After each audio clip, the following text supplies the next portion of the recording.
সরকারি ত্রাণ লুকিয়ে মজুত রাখার অভিযোগে গ্রেপ্তার হলেন নবদ্বীপ পুরসভার চেয়ারম্যান সহ দুজন।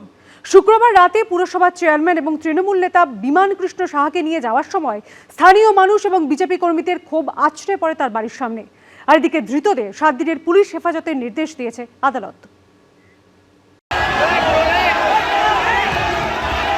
প্রথমে জুতো, তারপর ছোড়া হলো জলের বোতল। তৃণমূল নেতাকে লক্ষ্য করে উঠল চোর স্লোগান।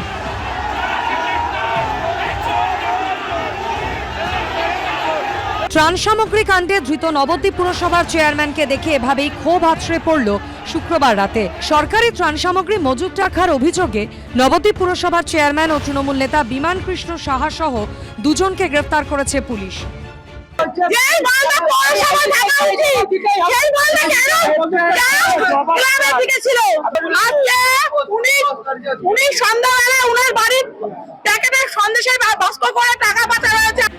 গরিব মানুষের জন্য বরাদ্দ সরকারি ত্রাণ সামগ্রী, অথচ অভিযোগ বিপদের দিনে তা পৌঁছয়নি তাদের কাছে।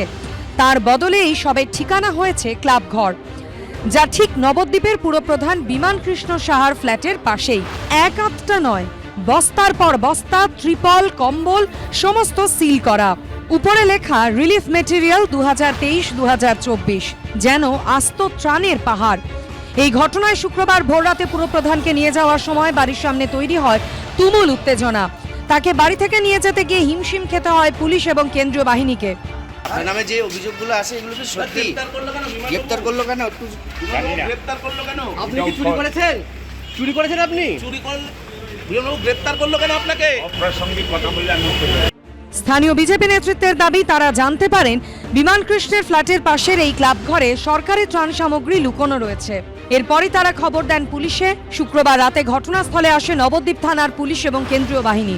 ক্লাব থেকে বাজেয়াপ্ত করা হয় ত্রাণ সামগ্রী। এরপরই তৃণমূল নেতাকে প্রথমে আটক এবং পরে গ্রেফতার করা হয়। গ্রেফতার করা হয়েছে ক্লাবের এক সদস্যকেও।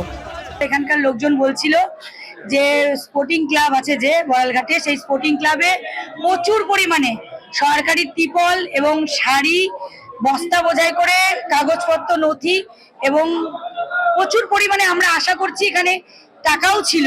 পুলিশ এসে যখন খুলে দেখলো প্রচুর পরিমাণে কাগজপত্র, নথি এবং সরকারি ত্রিপল, 23 সাল থেকে সেই ত্রিপল রয়েছে, প্রচুর শাড়ি, যে হয়তো কোটি কোটি টাকাও থাকতে পারে তার মধ্যে। শনিবার ধৃত তৃণমূল নেতা সহ দুজনকে কৃষ্ণনগর জেলা আদালতে তোলার সময় ফের ওঠে চোর স্লোগান। প্রত্যুত সরকারের রিপোর্ট, এবিপি আনন্দ, নদিয়া। এবিপি আনন্দ, এগিয়ে থাকে, এগিয়ে রাখে।